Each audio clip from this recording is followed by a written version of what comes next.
dowladda waddanka Maraykanka ayaa ku dhawaaqday inay si rasmi ah dib boodhka uga jafayso calaaqaadkii diblomaasiyadeed iyo safaaradii ay Soomaaliya ku lahayd waxaana ay noqonaysaa markii koobaad ee safaarad Maraykanku leeyahay ay ka howlgasho magaalada caasimadda ah ee Muqdisho muddo 30 sano ku dhow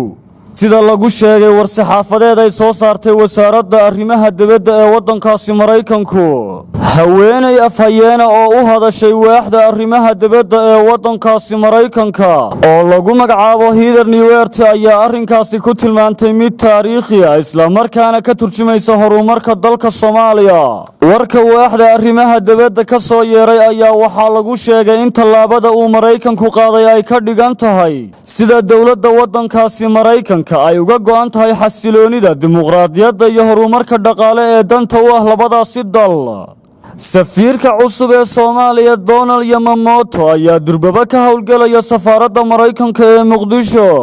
Maraykanka ayaa albaabada u laabay safaaradiisa markii ay bilowdeen colaadaha sokeeye taasoo keentay in militariga waddanka Maraykanka uu safiirkoodii xilligaas iyo shaqaale kale oo Maraykana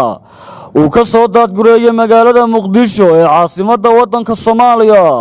sanadkii 1993 Maraykanka waxaa magaalada Muqdisho lagaga soo riday labadii diyaaradood ee qumaatiga u kacayay ee la oran jiray Black Hawk halkaasoo 18 askari oo Maraykana lagu dilay waxaa sidoo kale dagaalkaasi ku dhintay dad lagu qiyaasay 100 qof oo Soomaaliya